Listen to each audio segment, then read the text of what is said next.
Faut-il collaborer dans le monde de la webcam pour avancer plus vite? Salut à tous, ici c'est Tom, votre coach en communication et animateur de communauté virtuelle. Aujourd'hui, on va parler d'un levier souvent sous-estimé, la collaboration dans le milieu de la webcam interactive pour adultes.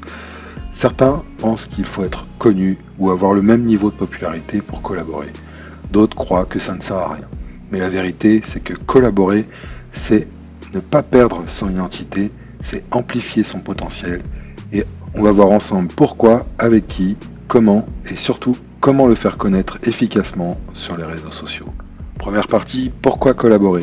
La collaboration, c'est pas juste faire un live à deux, c'est un accélérateur de croissance. Quand tu t'associes à d'autres créateurs ou pros, tu touches de nouvelles audiences, tu montres une autre facette de toi et tu gagnes en crédibilité. Et non, il n'est pas nécessaire d'avoir la même popularité. L'important, c'est la complémentarité. L'un peut apporter la technique, l'autre le charisme. L'un a l'audience, l'autre le style ou l'expérience. Cette différence crée un équilibre. Les duos trop similaires s'annulent, alors que les duos différents se complètent et intriguent. Collaborer, c'est mixer les univers, renouveler ton image et faire évoluer ton public. Deuxième partie, avec qui collaborer? Les collaborations ne se limitent pas à d'autres modèles. Tu peux t'ouvrir à tout un écosystème créatif. Autres diffuseurs, couples, créateurs de contenu, photographes, vidéastes, monteurs, studios de tournage, producteurs indépendants, lieux sensuels comme les love rooms, les clubs libertins, les saunas privés, marques érotiques, boutiques ou lingerie, artistes, graphistes, influenceurs, podcasteurs, et n'oublie pas la plateforme sur laquelle tu travailles. Collaborer avec elle, c'est une forme de partenariat gagnant-gagnant. Participe à leurs concours et événements, accepte leurs interviews ou articles, laisse-les te mettre en avant dans leur communication et sois disponible pour des actions de promotion externe. Ça t'offre visibilité, légitimité et opportunité sans effort supplémentaire. Troisième partie, comment collaborer intelligemment. Une collaboration réussie repose sur la valeur partagée. Chacun doit y gagner, en visibilité, en expérience ou en contenu. Voici quelques idées concrètes. Faire un live duo ou une session partagée avec un autre modèle. Organiser un shoot croisé avec partage des visuels. Enregistrer une interview croisée ou un mini podcast. Créer un contenu dans un lieu partenaire, love room, club, studio. Tester ou présenter un produit d'une marque sensuelle. Et pour éviter les déséquilibres, définissez avant ce que chacun apporte et reçoit. Un bon duo, c'est pas une compétition, c'est une fusion temporaire de forces.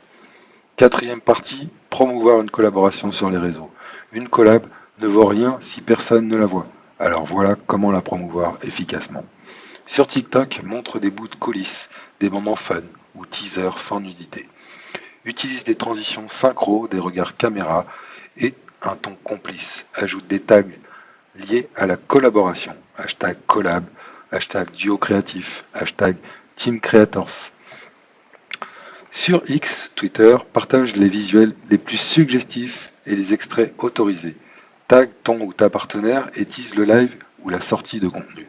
Publie un post avant, pendant et après la collab pour maintenir l'attention. Sur Instagram, utilise le format réel ou carrousel avec une légende engageante. Montre les visages, les rires, les préparatifs, fais ressentir la complicité. En story, fais un avant-après, préparation, résultat. Et tag ton partenaire pour croiser vos audiences. N'oublie pas que sur Instagram, tu peux très bien faire appel à la collaboration parmi les fonctionnalités.